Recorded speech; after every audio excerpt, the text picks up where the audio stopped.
Hello everyone, good morning. कैसे हैं आप सब? अंजुमनी सोशियोलॉजी यूजीसी नेट में आपका स्वागत है।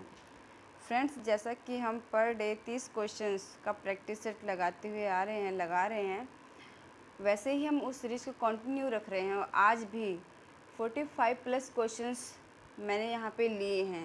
कहने को 45 क्वेश्चंस हैं, बट आप यहाँ पे देखेंगे जो हम डिस्कस करने वाले हैं 100 प्लस क्वेश्चंस यहाँ पे निकल के आएंगे। तो हम ज़्यादा बात ना करते हुए अपने क्वेश्चंस की तरफ चलते हैं, जिससे हम जल्दी से जल्दी कम से कम टाइम में कवर कर लें, क्योंकि जून में एग्ज़ाम होने वाले हैं। इससे पहले जितने भी हमारे क्वेश्चंस हैं, 3,000 प्लस क्वेश्चंस हैं, उसको हम कवर कर लें। तो यहाँ जो हमारा पहला क्वेश्चन है वो है, किसके अनुसार आत्मसात किए गए साझा मूल्य किसी भी समाज के सामाजिक एकीकरण में निर्णायक भूमिका निभाने वाले माने जाते हैं। साझा मूल्य की बात करते हैं टी पार्सन्स। तो यहाँ पर हमारा जो ऑप्शन नंबर ए है ये राइट हो जाएगा, टी पार्सन्स। लेकिन मूल्य से कई क्वेश्चन बनते हैं। जैसे अगर सिर्फ मूल्य की बात करता है तो वो, अगर सिर्फ मूल्य की बात करेंगे तो मैक्स वेबर करेंगे। लेकिन वहीं पे अगर अधिशेष मूल्य की बात करते हैं तो नाम किसका आ जाएगा? Karl marks.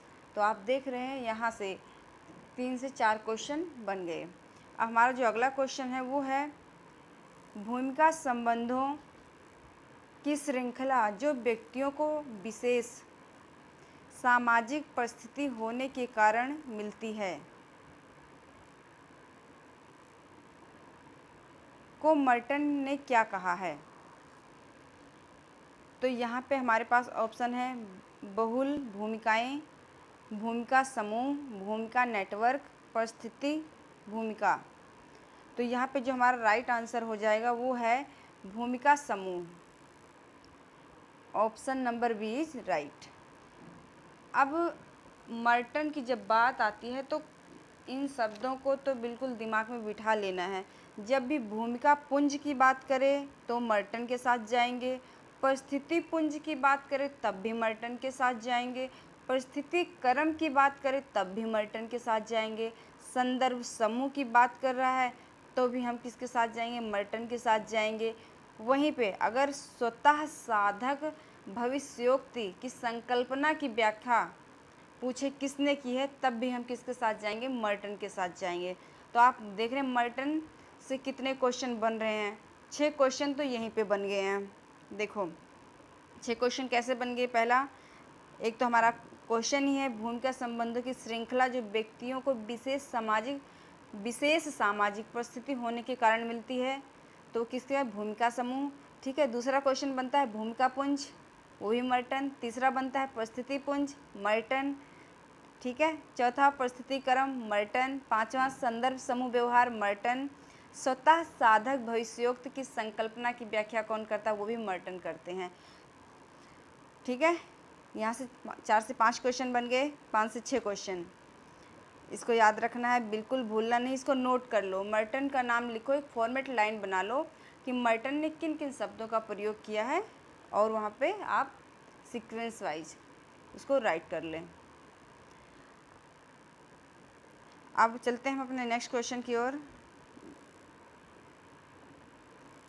अगला क्वेश्चन हमारा है, सामाजिक संरचना के एक महत्वपूर्ण घटक के रूप में अस्तित्व की आवश्यक दशाओं वाक्यांश का प्रयोग किसने किया है? किसकी बात कर रहा है यहाँ पे? अस्तित्व की आवश्यक दशाओं। तो ये बात कौन करते हैं? Radcliffe Brown. Option number C is right यहाँ पे हो जाएगा। तो देखो, हर एक राइटर को अलग अलग पेज में उनका सबसे ऊपर उनका नाम लिखो, फॉर्मेट लाइन बनाओ, और क्या क्या उन्होंने बोला है, कौन कौन से शब्द यूज किए हैं अपने स्टडी में, उनको आप एक नोट्स की तरह उसको बना सकते हैं, जिससे आसानी से आप उसको विजुअलाइज कर सकते हैं और काफ़ी टाइम तक आपको याद रहेगा। अब हम चलते हैं अपने नेक्स्ट क्वेश्चन की ओर, जो है क्वेश्चन नंबर 64। इसमें क्या कहता है, निम्नलिखित में से किसने नातेदारी संरचनाओं के अपने अध्ययन में यांत्रिक और सांख्यिकीय प्रतिरूप प्रस्तुत किए हैं। तो यहाँ पे क्या यांत्रिक और सांख्यिकीय की बात कर रहा है। तो ये कौन करता है यांत्रिक और सांख्यिकीय की बात? ये करते हैं कौन? सी लेवी स्ट्रॉस। तो option number A is right हो जाएगा यहाँ पे, सी लेवी स्ट्रॉस। लेकिन अब देखो यांत्रिक और सांख्यिकीय की तो बात लेवी स्ट्रॉस करते हैं, लेकिन अगर यहीं पे यांत्रिक एकता या सावयवी एकता का नाम आता तो हम दुर्खिम के साथ चले जाते। वो किस पे बात करते हैं? यांत्रिक और सावयवी एकता पर कौन बात करता है? Email Durkheim. लेकिन वहीं पे अगर सावयवी उद्विकासीय क्षेत्र की बात आ जाए तो हम किसके साथ जाएंगे? Herbert Spencer. तो आप देख रहे हैं यांत्रिक से भी क्या 3 क्वेश्चन निकल के आ रहे हैं। तो ये तीनों क्वेश्चंस को हमें याद रखना है, इसलिए मैं बोल रही हूँ आपको बार बार कि एक फॉर्मेट लाइन बना लो जिससे कन्फ्यूजन ना हो। क्योंकि अगर ऑप्शन में इमाइल दुर्खिम को भी दे दिया जाता है, हर्बर्ट स्पेंसर को भी दे दिया जाए और लेवी स्ट्रॉस को, तो कहीं ना कहीं क्या है, कन्फ्यूजन क्रिएट हो जाएगी इससे। अब यहाँ पे जो अगला क्वेश्चन है वो है निम्नलिखित में से किसने सामाजिक व्यवस्था में परगामी विकास की प्रक्रिया में गतिमान संतुलन की बात की है? किसकी यहाँ पे क्या हो रहा है? परगामी विकास की प्रक्रिया में गतिमान संतुलन की बात की है। तो वो की है किसने? टी पार्सन्स ने। अभी आप देख रहे थे कि साझा मूल्य की बात किसने की थी? टी पार्सन्स ने की थी। अब वही टी पार्सन्स क्या करते हैं? सामाजिक व्यवस्था में परगामी विकास की प्रक्रिया में क्या गतिमान संतुलन की बात करते हैं। तो यहाँ पे जो हमारा राइट आंसर है वो है option number A is right, T Parsons. Next question हमारा है स्वतः साधक भविष्योक्त की संकल्पना की व्याख्या किसने की थी? इसको आप खुद कमेंट करके बताएं इसमें राइट आंसर कौन सा होगा, क्योंकि अभी हमने पीछे इससे रिलेटेड 5 से 6 क्वेश्चन किए हैं।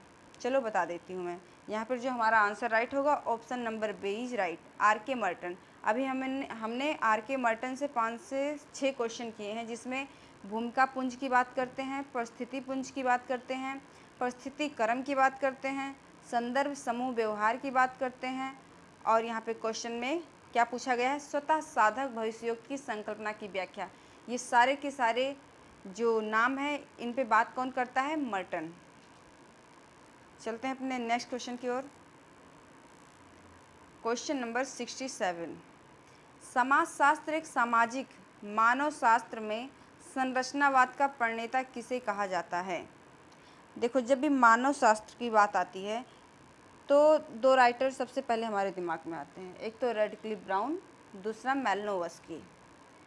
लेकिन ये भी ध्यान रखना है जो रेडक्लिफ ब्राउन है, मैलिनोवस्की हैं, वो संरचनावाद प्लस प्रकार्यवाद दोनों, प्रकार्यवादी दोनों हैं। लेकिन यहाँ पे बात किसकी हो रही है? सिर्फ मानव शास्त्र में संरचनावाद, ओनली संरचनावाद, स्ट्रक्चरलिज्म की बात हो रही है यहाँ पे। तो हम किसके साथ जाएंगे? यहाँ पे हमारा राइट आंसर कौन सा होगा? Option number B is right, C Levi Strauss. हमारा अगला क्वेश्चन है यहाँ पे किसने मानव मस्तिष्क के अध्ययन के संदर्भ में द्विवर्गीकरण प्रणालियों का निरूपण किया है? कितने द्विवर्गीकरणीय संदर्भ में? तो ये किसने किया है? हमारे पास 4 ऑप्शन है, Sigmund Freud, H Hyman, Claude Levi Strauss, B Malinowski. तो ये किया था किसने? Claude Levi Strauss. Option number C is right. अब यहाँ पे कुछ राइटर के नाम दिए हुए हैं और इसका मिलान करना है हमें, ठीक है। ये क्वेश्चन आई थिंक कट चुका है, पूरा कंप्लीट नहीं है, तो हम अगले क्वेश्चन पे चलते हैं। क्वेश्चन नंबर 72, मूलभूत आवश्यकताओं और व्युत्पन्न आवश्यकताओं के आधार पर एक प्रकार्यात्मक सिद्धांत किसने दिया? तो यहाँ पे हमें क्या मेन फोकस कहाँ करना है? मूलभूत आवश्यकताओं, क्योंकि आवश्यकताएं सभी आवश्यकताओं पर बात करते हैं, लेकिन यहाँ क्या मूलभूत आवश्यकताओं की बात हो रही है। तो सबसे ज़्यादा अपने प्रयोग में, अपने स्टडी में किसने प्रयोग किया है इस शब्द का? यहाँ पे 4 ऑप्शन हमारे सामने हैं, B मैलिनोवस्की, email Durkheim, are K Merton, Herbert Spencer. तो यहाँ पे जो बात करते हैं मूलभूत आवश्यकताओं की, तो वो करते हैं बी मेलनोवस्की। ठीक है, option number A is right. Next question है question number 73। A scientific theory of culture नामक पुस्तक की रचना किसने की है? साइंटिफिक थ्योरी ऑफ कल्चर, तो ये की थी किसने? मेलनोवस्की ने। Option number A is right, B Malinowski. ऐसे ही स्ट्रक्चर ऑफ एंथ्रोपोलॉजी की बात करेगा तो लेवी स्ट्रॉस की बात होती है, उनका नाम आ जाता है। ठीक है, सोशल स्ट्रक्चर ऑफ सोशल, जब इनसे रिलेटेड बातें चलती हैं तो नाम किसका आता है? वहाँ पे मर्टन का आ जाता है। हमारा अगला जो क्वेश्चन है वो है प्रकार्यवादियों की मूल प्रविधि क्या है? अनुमानिक इतिहास, पुस्तकालय कार्य, क्षेत्र कार्य जिसे हम फील्ड वर्क बोलते हैं, विषय वस्तु विश्लेषण। तो जो प्रकार्यवादी हैं उनकी जो मूल प्रविधि है वो है अनुमानिक इतिहास। ठीक है, आपको याद होगा मेलनोवस्की ने कहा था कि मैं इसको वैज्ञानिक इसलिए मानता हूँ क्योंकि ये क्या है, इतिहास पर डिपेंड करता है, इतिहास पर निर्भर करता है। तो यहीं पे बात हो रही है क्या? प्रकारवादियों की मूल प्रविधि की। तो हम किस पे जाएंगे? अनुमानिक इतिहास पर चले जाएंगे। तो option number A is right. Next question है निम्नलिखित में से कौन सामाजिक संरचना में परिवर्तन का सूचक नहीं है? देखो, अब चेंजिंग कैसे आती है हमारे समाज में, हमारी सोसाइटी में, वो यहाँ पे ऑप्शन दिए हैं। ऑप्शन के हिसाब से देखो, थोड़ा सा दिमाग लगाएंगे तो अच्छे से आप कर पाएंगे इसको। ऑप्शन नंबर ए में क्या है? सामंती से औद्योगिक समाज।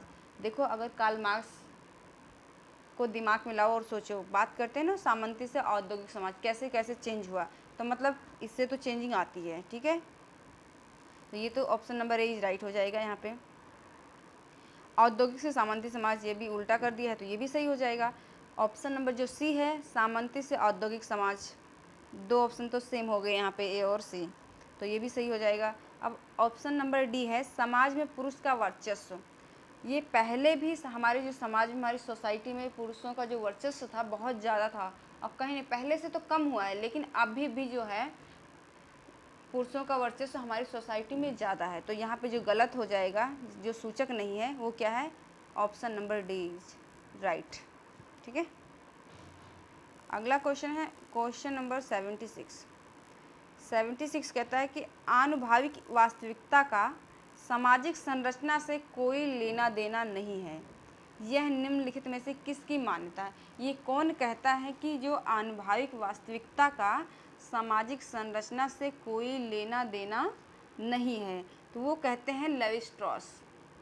सी लेवी स्ट्रॉस कहते हैं कि जो आनुभाविक वास्तविकता का सामाजिक संरचना से कोई लेना देना नहीं है। तो यहाँ पे option number C is right. Next question है साइंटिफिक थ्योरी ऑफ कल्चर पुस्तक के लेखक कौन है?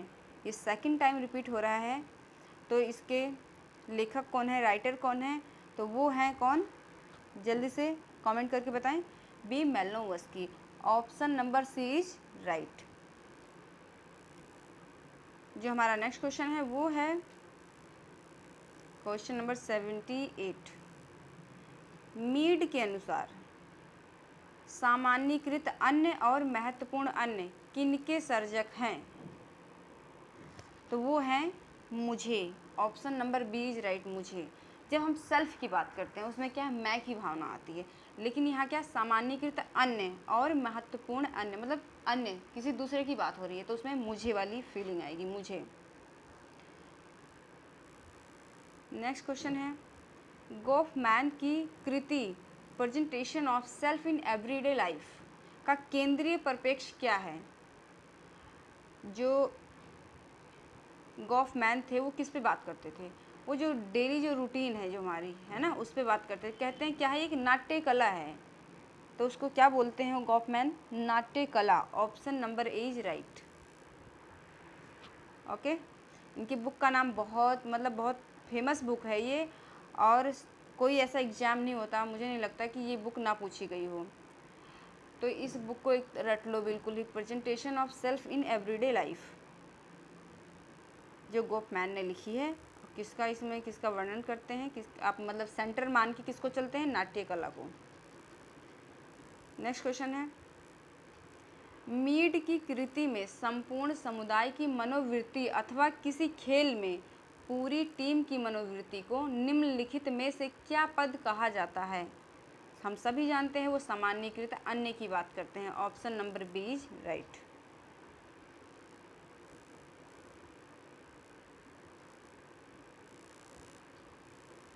यहाँ पे हमारा नेक्स्ट क्वेश्चन है, परिघटना विज्ञान का प्रमुख शिल्पकार किसे माना जाता है। किसे, परिघटना विज्ञान की बात हो रही है। जब परिघटना विज्ञान की बात होती है तो किसका नाम हमारे दिमाग में तुरंत आ जाना चाहिए। परिघटना विज्ञान पे बात करते हैं कौन, Alfred Schutz. Option number B is right. Next question है, शूटज के अनुसार वेबर ने निम्नलिखित में से किसके बारे में नहीं कहा है। शूटज कहते हैं कि वेबर इस पर बात नहीं करते हैं। क्वेश्चन का ये मतलब है यहाँ पे। तो पहला है, एक कर्ता का अभिप्राय कैसे निर्मित होता है। इस पे भी कोई बात नहीं की है, तो ये भी गलत हो जाएगा। तो अभी वह स्वयं और अन्य के बीच अनूठे और बुनियादी संबंधों की पहचान करने का प्रयास नहीं करते हैं। तो मतलब ये भी सही है और ये भी सही, दोनों सही हैं। तो यहाँ पे option number C is right, मतलब इन दोनों पे बात नहीं करते हैं वो। अब यहाँ पे कुछ बुक्स के नाम दिए हुए हैं और राइटर्स के, अब इनको हमें मैच करना है एक दूसरे के साथ, कौन सी बुक किसकी है। देखो अब पहली क्या है यहाँ पे, presentation of self in everyday life, जो अभी अभी हमने इसको किया है। तो ये किसने लिखी है, जल्दी बताओ कमेंट करके आप, जल्दी से। गॉफमैन ने, ठीक है, इरविंग गॉफमैन ने लिखी है presentation of self in everyday life. दूसरा, the social construction of reality, ये किसने लिखी है, ये लिखी है पीटर बर्गर। कई बार the social construction of reality में दो ऑप्शन में दो नाम दे देते हैं, पीटर बर्ग प्लस लकमैन, तो वो भी सही हो जाएगा, ठीक है, क्योंकि इन लोगों ने दोनों ने मिलकर काम किया था। अब तीसरा है the phenomenology of the social world, ये किसने लिखी थी। जब फिनोमेनोलॉजी की बात आती है तो अल्फ्रेड शूटज, जो परिघटना विज्ञान के रचयिता हैं। और चौथा है यहाँ पे स्टडीज इन एथनोमेथोलॉजी। तो अब क्या बच जाता हमारा, सेकंड। तो यहाँ पे राइट कौन सा हो जाएगा, जल्दी बताओ, जल्दी जल्दी, हेरोल्ड गारफिंकेल, ठीक है।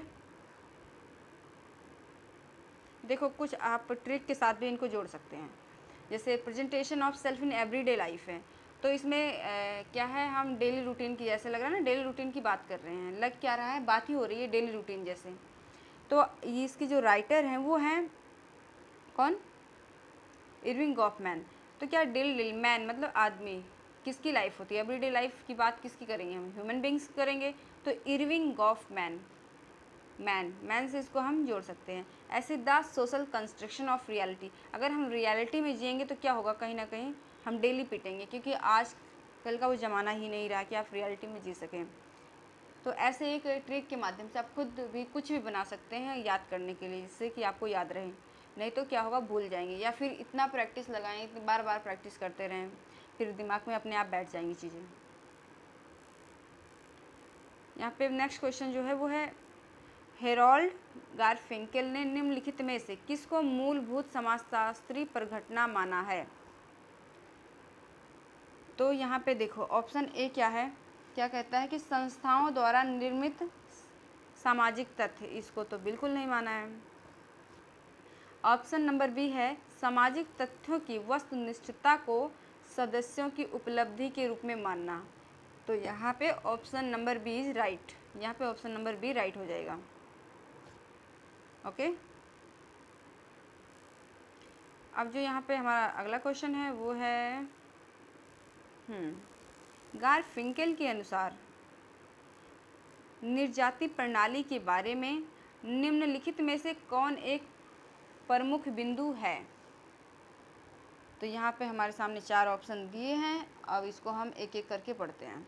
पहला है वह आत्मवाचक रूप से उत्तरदायी होते हैं। गारफिंकल कहते हैं कि जो निर्जातीय प्रणाली के बारे में बात करते हैं, कहते हैं कि वह आत्मवाचक रूप से उत्तरदायी होते हैं। तो हाँ, ये बात करते हैं, इस बिंदु पर वो फोकस करते हैं। तो हमारा जो आंसर है, आंसर विल बी राइट, वह आत्मवाचक रूप से उत्तरदायी होते हैं। Option number A is right. तो हमें तीनों पढ़ने की ज़रूरत ही नहीं है। चलते हैं अपने अगले क्वेश्चन पर। निर्जाति पद्धति विज्ञान के विशेष उपागम का संस्थापक किसे कहा जाता है? निर्जाति पद्धति, जल्दी से बताओ।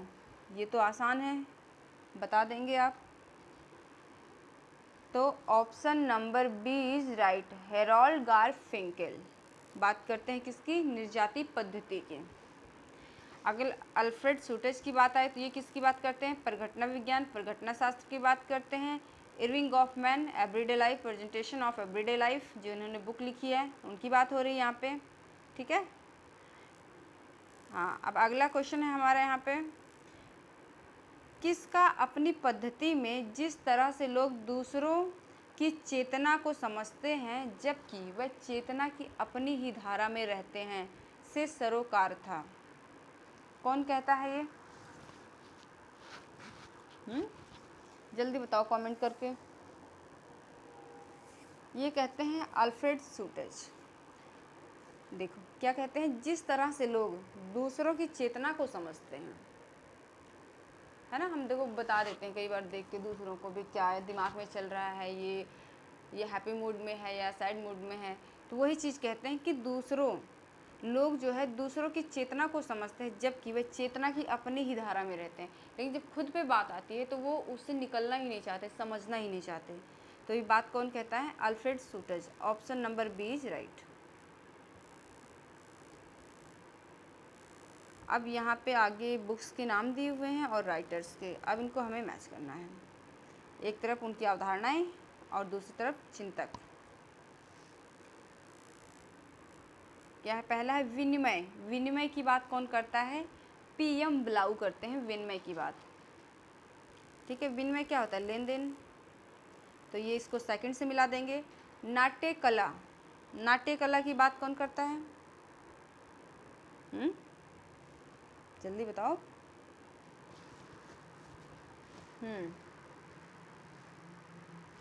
ये बात करते हैं कौन? Irving Goffman. तो ये मैच कहाँ से कर देंगे? फर्स्ट वाले से कर देंगे। अब अंतः आत्मनिष्ठता, ये कौन बात करता है? अंतः आत्मनिष्ठता की, ये अल्फ्रेड सूटेज, जो परिघटना शास्त्र, परिघटना विज्ञान के रचयिता हैं, अल्फ्रेड सूटेज। तो देखो अंतः आत्मनिष्ठता, आ से ये भी शुरू हो रहा है और नाम भी अल्फ्रेड भी जो क्या है, आ से शुरू हो रहा है, अल्फ्रेड सूटेज। अब यहाँ रह जाता एक निर्देशकता, तो ये किसके साथ जाएगा? एच गारफिंकल। ठीक है। आप ट्रिक के माध्यम से इसको जोड़ सकते हैं, एक दूसरे को लिंक कर सकते हैं और याद कर सकते हैं। जैसे निर्देश देना, फेंको मत, अच्छे से निर्देश दो, तो ऐसे ऐड कर सकते हैं गारफिंकल। फेंको मत, निर्देश अच्छे से दो, इंस्ट्रक्शन देना है आपको, अच्छे से दें उसको। अंतः अल्फ्रेड, ऐसे कर सकते हैं। नाट्य कला, इरविंग गॉफमैन, जो डेली लाइफ की बात करते हैं, एवरीडे लाइफ। क्या है? लाइफ क्या है? एक कला के समान ही तो, एक नाटक ही तो है ये। हमें डेली नाटक करना पड़ता है किसी ना किसी रूप में, है ना। कभी कोई रोल करना पड़ता है, कभी कोई। तो ऐसे हम इसको मैच कर सकते हैं। आप अपनी ट्रिक खुद बना सकते हैं। अब यहाँ पे फिर एक साइड संकल्पनाएं दी हुई हैं और दूसरी तरफ प्रतिपादक के नाम दिए हुए हैं, राइटर्स के नाम दिए हुए हैं। अब इनको मैच करते हैं। पहला है ब्रीचिंग एक्सपेरिमेंट, है ना। अब जो हमें आता है पहले हम उसको मैच करेंगे और फिर ऑप्शन पे जाएंगे, ऑप्शन के अकॉर्डिंग देख के हम राइट कर लेंगे। ये भी एक करने का तरीका है एग्ज़ाम में। ज़रूरी नहीं कि हमें सारे नाम याद हों, अगर एक या दो नाम भी याद हैं तो हम आसानी से उसको मैच कर पाएंगे। तो अब लाइफ वर्ल्ड ड्रामाटर्जी, देखो ड्रामाटर्जी नाट्य कला, देखो वहाँ पे हिंदी में लिखा है नाट्य कला और यहाँ पे क्या इंग्लिश में लिख दिया उसी चीज़ को, ड्रामाटर्जी। बात तो वही होगी। तो अब अभी अभी पढ़ा था हमने ड्रामाटर्जी या नाट्य कला की बात कौन करते हैं? इरविंग गॉफमैन करते हैं, तो सी फर्स्ट के साथ जाएगा। अब सोशल कंस्ट्रक्शन की बात कौन करता है?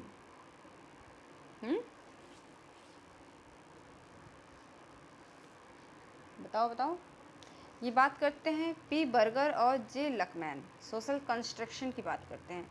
देखो यहाँ पे ट्रिक के माध्यम से, एक ट्रिक के माध्यम से समझने की कोशिश कर रहे हैं, जिससे क्या है लॉन्ग टर्म के लिए याद रहें चीज़ें। सोशल कंस्ट्रक्शन मतलब यहाँ पूरे समाज के कंस्ट्रक्शन की बात हो रही, तो कोई एक व्यक्ति नहीं कर सकता है ना। तो यहाँ पे दो लोगों का नाम आ रहा है, आप देख रहे होंगे, दो लोग मिलके कर रहे हैं इसको, पी बर्गर और जे लकमैन। तो डी वाला किसके साथ चला जाएगा? सेकंड वाले के साथ चला जाएगा। अब बच गए दो, लाइफ वर्ल्ड और ब्रीचिंग एक्सपेरिमेंट, और राइटर भी दो हमारे रह चुके हैं यहाँ पे। जब लाइफ वर्ल्ड की बात आती है, अल्फ्रेड जो शूटज हैं वो किसकी बात करते हैं? परिघटना शास्त्र, परिघटना विज्ञान की बात करते हैं। तो कहीं ना कहीं परिघटना जो है, घटना ऐसे आप उसको लिंक करेंगे। हमारी क्या लाइफ वर्ल्ड, लाइफ से जुड़ी हुई चीज़ें हैं, तो हम ये किसके साथ चले जाएंगे? Life world, Alfred Schutz. अब रह जाते हैं, कौन बच जाता है? एक बच जाता है इसमें, ब्रीचिंग एक्सपेरिमेंट। अभी किसके साथ चले जाएंगे? गारफिंकल। देखो अब इसको भी हम ट्रिक के साथ लिंक करेंगे। ये मेरी ट्रिक है जो मैंने याद की है, आप अपनी खुद की भी क्रिएट कर सकते हैं। जैसे ब्लीचिंग, आपने ब्लीचिंग सुना होगा, लोग क्या है क्लीन करने के लिए, स्किन को गोरा बनने के लिए क्या ब्लीचिंग का यूज करते हैं। तो वहीं पे गार का मतलब गारफिंकल है ना, फीका ना पड़े आपका कलर, तो ऐसे गोरे, गार को क्या गोरे से करना है लिंक, और यहाँ पे ब्लीचिंग, ब्लीच करने के लिए क्या गोरा होना है, तो ब्लीचिंग एक्सपेरिमेंट एच गारफिंकल। ठीक है, तो अब यहाँ पे हमारा राइट कौन सा हो जाएगा? अब देख लो यहाँ पे D, third, fourth, first, second, तो यहाँ पे हमारा राइट जो हो जाएगा option number D is right.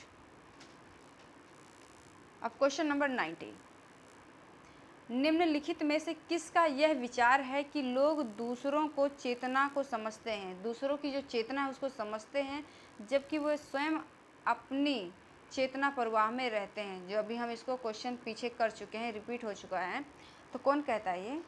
Alfred Schutz. Option number B is right. ये हम कर चुके हैं, रिपीटेशन हो चुकी है यहाँ पे। हाँ ये नहीं किया, नहीं ये कर लिया है। ये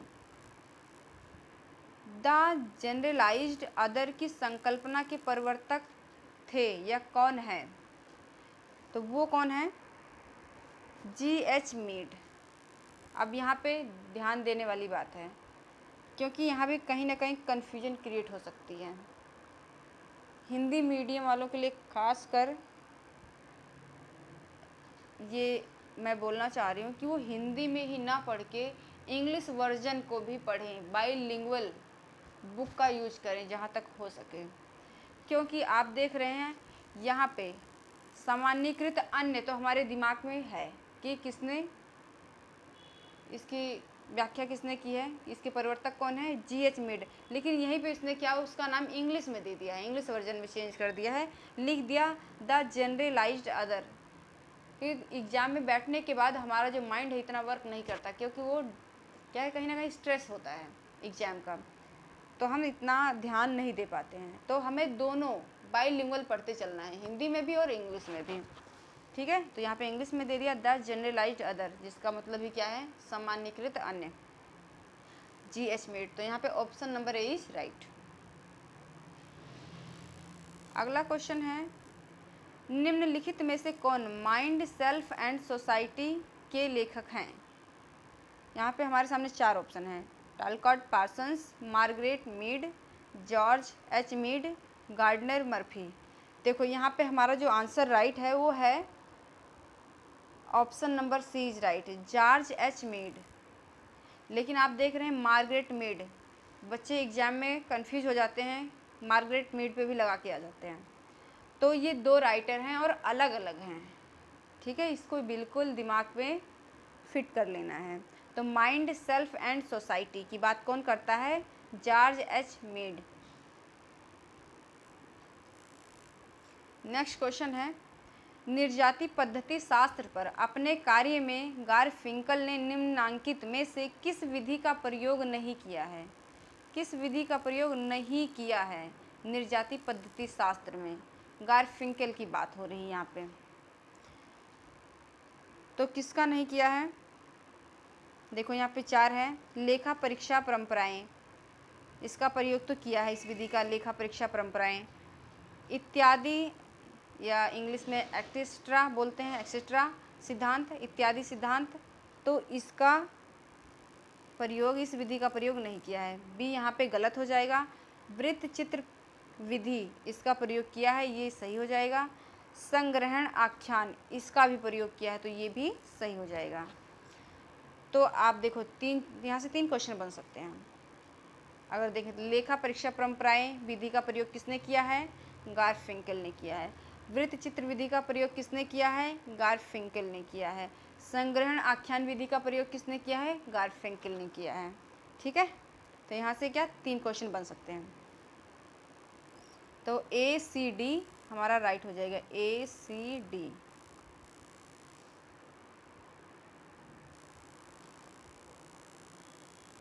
एक मिनट,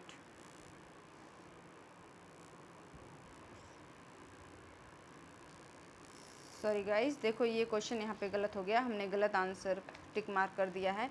जो निर्जाति पद्धति शास्त्र पर अपने कार्य में गारफिंकल ने निम्नांकित में से किस विधि का प्रयोग नहीं किया है? तो ये संग्रहण आख्यान का नहीं किया है, जबकि लेखा परीक्षा परंपराएं इसका किया है, वृत्त चित्र विधि इसका भी किया है, इत्यादि सिद्धांत का भी किया है। तो यहाँ पे कौन सा नहीं किया है? डी वाला नहीं किया है, संग्रहण आख्यान। ठीक है, यहाँ पे मिस्टेक हो गई थी और माफ़ करना। चलते हैं अपने नेक्स्ट क्वेश्चन पर। हाँ, यहाँ पे राइटर्स के नाम दिए हुए हैं और नीचे, एक मिनट, बुक्स के नाम, अब इसको मैच करना है। ठीक है, अब presentation of self in everyday life की बात कौन करता है? Goffman, Erving Goffman. Phenomenology of the social world की बात कौन करता है? Alfred Schutz. The social construction of reality, मैंने कहा था ना, जब सोसाइटी को, समाज को, जब कंस्ट्रक्शन की बात करेंगे तो नाम किसका आएगा? कोई एक व्यक्ति नहीं कर सकता, 2 मिलके कम से कम करेंगे, तो उसमें बात किसका नाम आता है? बर्गर और लकमैन। स्टडीज इन एथनोमेथोडोलॉजी, ये किसके साथ जाएंगे?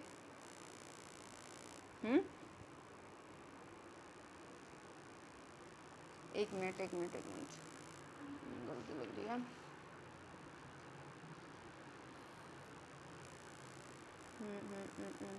अल्फ्रेड सूटज।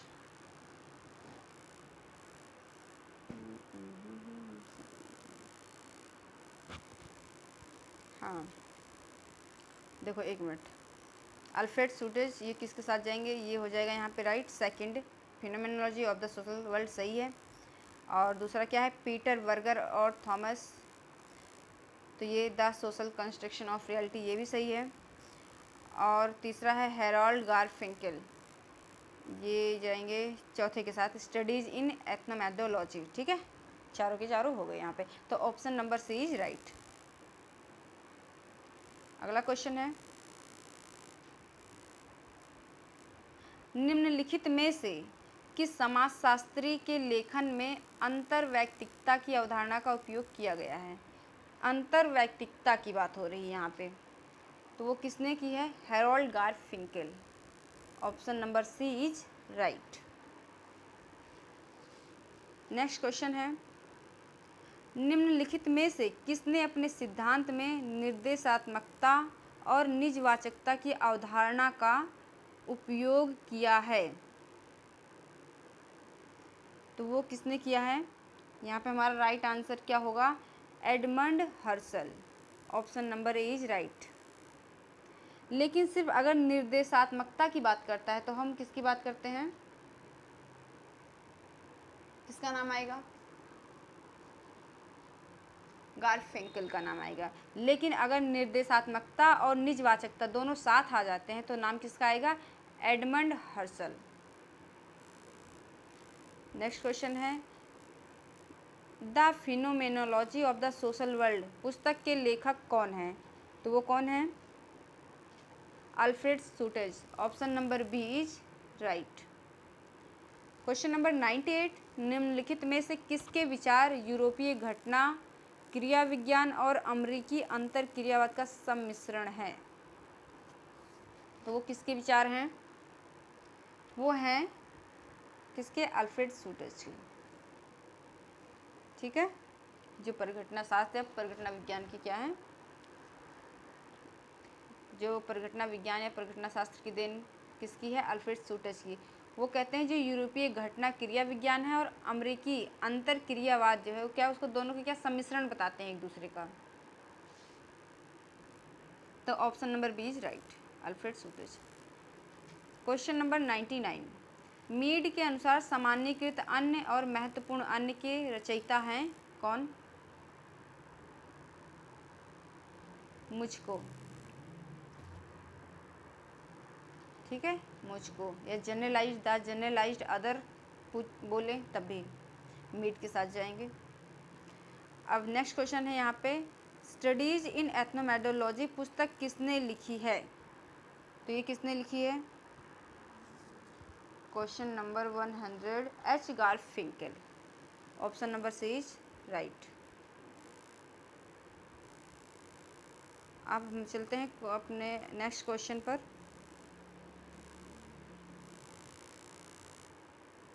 नेक्स्ट क्वेश्चन है, समाजशास्त्र के अंतर्गत उस सैद्धांतिक और विशेषीकृत दृष्टिकोण की शुरुआत किसने की जो यथार्थ बोध के निर्माण में लागू सामाजिक सक्षमता और प्रणालियों को स्पष्ट करता है? क्वेश्चन नंबर 101, तो ये कौन कहता है? एच गारफिंकेल कहते हैं कि जो सैद्धांतिक और विशेषीकृत दृष्टिकोण की शुरुआत किसने की जो यथार्थ बोध के निर्माण में, किसके? यथार्थ बोध के निर्माण में लागू सामाजिक सक्षमता और प्रणालियों को स्पष्ट करता है, एच गारफिंकेल। नेक्स्ट क्वेश्चन है, निम्नलिखित में से कौन अन्योन क्रियावाद का एक तत्व नहीं है? किसका? अन्योन क्रियावाद का। यहाँ पे स्व, अहम, प्रतीक और भूमिका, 4 ऑप्शन हमारे सामने हैं। तो यहाँ पे बात किसकी नहीं होती भाई? कौन सा तत्व नहीं है? अन्योन क्रियावाद का तत्व नहीं है। तो वो कौन सा नहीं है? अहम, the ego. Option number B is right. आप एक क्वेश्चन और बना सकते हैं यहाँ से कि तो कौन कौन सा अन्योन क्रियावाद का तत्व है? स्व है, द सेल्फ है, सिंबल्स या प्रतीक है, भूमिका स्वीकरण या रोल टेकिंग ये भी है। क्वेश्चन नंबर 103 पर आ जाते हैं। यहाँ पे कट गया है क्वेश्चन नंबर 103। निम्नलिखित में से कौन सी मिशेल फूको की कृति नहीं है? कौन सी नहीं है? तो ऑप्शन नंबर ए है मैडनेस एंड सिविलाइजेशन, ये है, राइट है। Crisis in the world economy, ये गलत है, ये मिशेल फूको की क्या है? कृति या रचना नहीं है। Option number C the order of things, ये भी मिशेल फूको की है। और option number D history of sexuality, ये भी क्या किसकी है रचना? ये भी किसकी है? मिशेल फूको की है। अब यहाँ पे क्वेश्चन नंबर 104, समय और काल के परे पूर्व विद्यमान संरचना और व्यक्तिक अभिकरण की अंतःक्रिया के परिणाम के रूप में सामाजिक संबंधों के संरचना निर्धारण को किस रूप में वर्णित किया जा सकता है? समय और काल के परे पूर्व विद्यमान संरचना और व्यक्तिक अभिकरण की अंतःक्रिया के परिणाम के रूप में सामाजिक संबंधों के संरचना निर्धारण को किस रूप में वर्णित किया जा सकता है? तो किसकी बात कर रहा है यहाँ पे? संरचना निर्धारण की बात हो रही है यहाँ पे। इसको नोट किया जाए कि संरचना निर्धारण मतलब सिर्फ केवल संरचना की बात हो रही है, तो संरचनाकरण है ना, निर्धारण की बात हो रही है। तो यहाँ पे राइट कौन सा हो जाएगा? Option number D will be right, संरचनाकरण।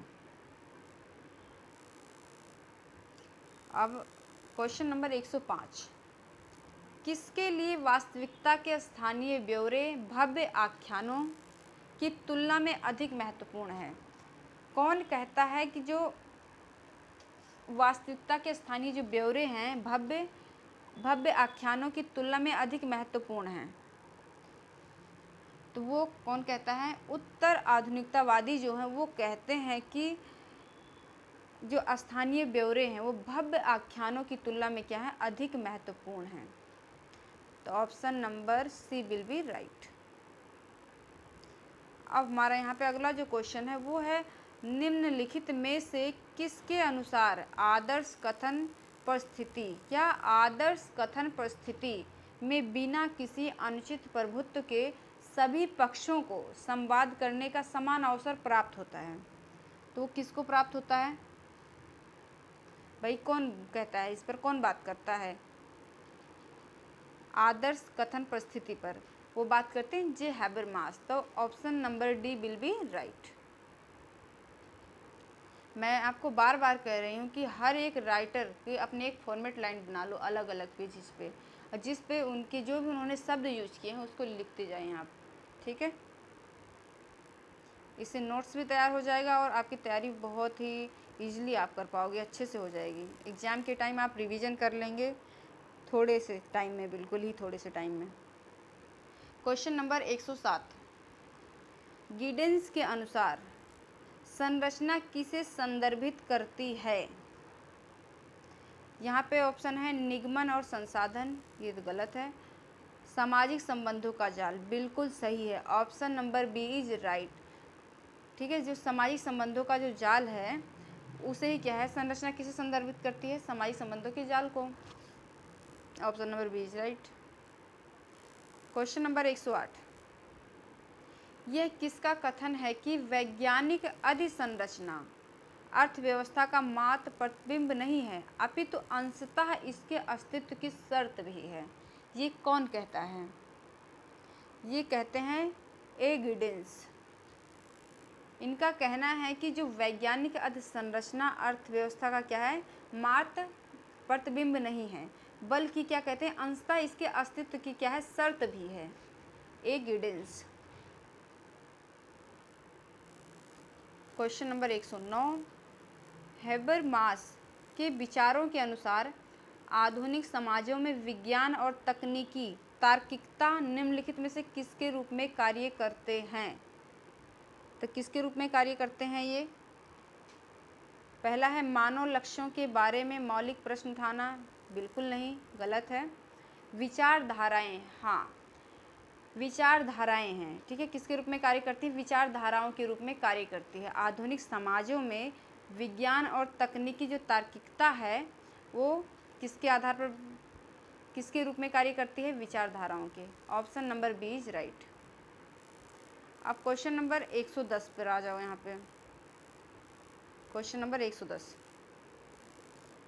Habermas ने वैज्ञानिक ज्ञान के किन 3 स्वरूपों की पहचान की है? किने वैज्ञानिक ज्ञान के 3 स्वरूपों की पहचान की है? यहाँ पर हमारे सामने हैं 4 ऑप्शन। पहला है आनुभविक विश्लेषणात्मक, ये सही है, ये हैबरमास ने ही इसकी पहचान की थी, तो फर्स्ट तो सही हो गया। दूसरा है नैतिक दर्शन, नहीं, नैतिक दर्शन के बारे में कोई बात नहीं करते हैं, तो ये गलत हो जाएगा। अब हर्मेन्यूटिक अन्वेषण, इसकी भी बात करते हैं हैबरमास, ये राइट हो जाएगा। आलोचनात्मक मुक्तिदायी, तो ये भी यहाँ पे सही हो जाएगा। तो 1, 3 और 4 सही हो जाएगा। अब देख लो ऑप्शन में कहाँ पे है, 1, 3, 4, तो ये है option number D is right. किसकी 3 स्वरूपों की पहचान कौन कौन सी है? आनुभविक विश्लेषणात्मक, आलोचनात्मक मुक्तिदायी, हर्मेन्यूटिक अन्वेषण।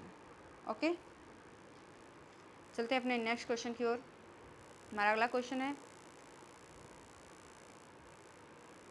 एक मिनट, ये सही दिख नहीं रहा था, चलो सही है। ये है निम्नलिखित विचारों में से किसका हैबरमास द्वारा समर्थन नहीं दिया गया? हैबरमास किसका समर्थन नहीं करते हैं, ऐसे आप समझ सकते हैं क्वेश्चन को। तो यहाँ पे है अधूरी परियोजना के रूप में आधुनिकता, इसका तो करते हैं, तो यहाँ पे ये सही है। वह आधुनिकता का प्रतिरक्षक है, ये भी सही है। वह आधुनिकता की संभावना के संबंध में मानवद्वेषी हैं, ये गलत है, तो यहाँ पे गलत कौन सा हो जाएगा? Option number C. वह आधुनिकता को स्वयं के साथ भिन्नता के रूप में देखता है, तो ये भी यहाँ पे सही हो जाएगा। ठीक है, तो ये ए, बी और डी सही है, जबकि सी जो है वो गलत हो जाएगा। तो इसको हम दोबारा से पढ़ लें जिससे हमारे दिमाग में ये फिट हो जाए। तो हैबरमास द्वारा समर्थन नहीं दिया गया था, तो ऑप्शन नंबर सी हटा दो। तो किसका समर्थन किया गया था वो देख लेते हैं।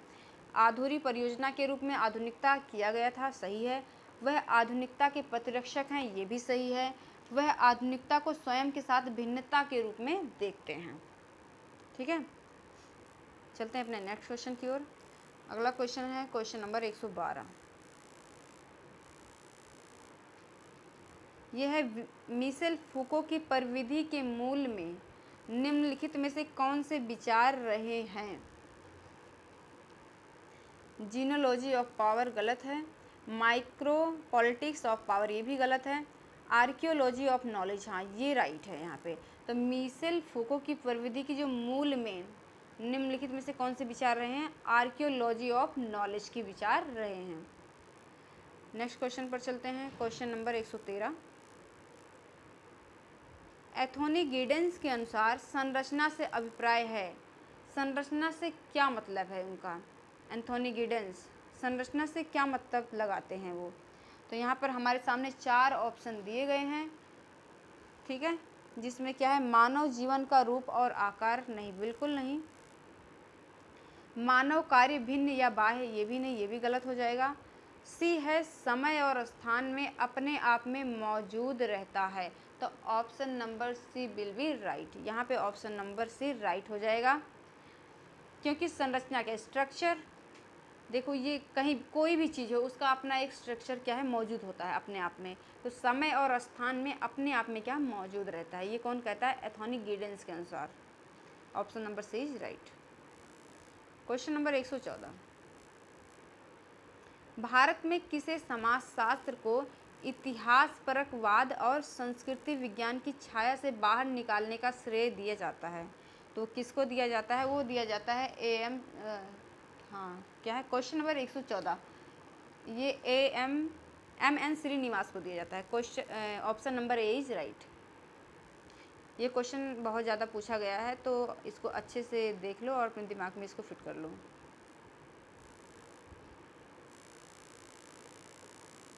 अब क्वेश्चन नंबर 115 कहता है कि अधिगत और सहभाजित, क्या अधिगत और सहभाजित, या इसको क्या बोलते हैं? साझा, वह सांस्कृतिक उत्पाद हैं जो एक दिए गए समाज में निश्चित प्रकार के व्यवहार का औचित्य ठहराते हैं। वो क्या कहलाते हैं? तो मूल्य कहलाएंगे, साझा मूल्य। साझा मूल्य की बात कौन करता था? हर्बर्ट स्पेंसर करते थे। अवशेष मूल्य की बात कौन करता था? कार्ल मार्क्स करते थे। सिर्फ मूल्य की बात आएगी तो मैक्स वेबर के साथ चले जाएंगे। ठीक है, तो यहाँ पे अधिगत और सहभाजित ये भी याद रखना है, अधिगत और सहभाजित। Question number 116। भारतीय समाजशास्त्रियों में से किसने सामाजिक परिघटना के अध्ययन के समेकित उपागम की वकालत की है? सामाजिक परिघटना की बात हो रही है यहाँ पे, सामाजिक परिघटना के समेकित उपागम की। तो हमारे पास क्या 4 ऑप्शन है। ठीक है, डीपी मुखर्जी, जीएस घुरिये, राधा कमल मुखर्जी, रामकृष्ण मुखर्जी। तो जो यहाँ पे हमारा राइट आंसर है वो है option number C is right, Radha Kamal Mukherjee. सामाजिक परिघटना, देखो कंफ्यूज हो सकते हैं, परिघटना की जब बात आती है तो ऐसा लगता है कि अल्फ्रेड की तरफ भागने का मन करता है, लेकिन आपको आगे भी पढ़ना है क्वेश्चन को। कहता है कि सामाजिक परिघटना के अध्ययन के समेकित उपागम में, है ना, समेकित, समेकित का क्या? Inclusive, like inclusive. तो उसके साथ किसके साथ जाएंगे हम इसमें? राधा कमल मुखर्जी। 117 है, निम्नलिखित में से किसने सोशल स्ट्रक्चर ऑफ वैल्यूज पुस्तक लिखी थी? ये सबको पता होगा, राधा कमल मुखर्जी ने सोशल स्ट्रक्चर ऑफ वैल्यूज नामक पुस्तक लिखी थी, राधा कमल मुखर्जी। तो option number B will be right. Question number 118 पे आ जाते हैं। क्वेश्चन नंबर 118 कहता है कि ऐतिहासिक आंकड़ों और आनुभविक आंकड़ों दोनों का उपयोग करते हुए भारतीय ग्रामीण समाज का वर्ग संरचना में गतिकी का अध्ययन निम्नलिखित में से किसने किया? तो ये किया था रामकृष्ण मुखर्जी ने।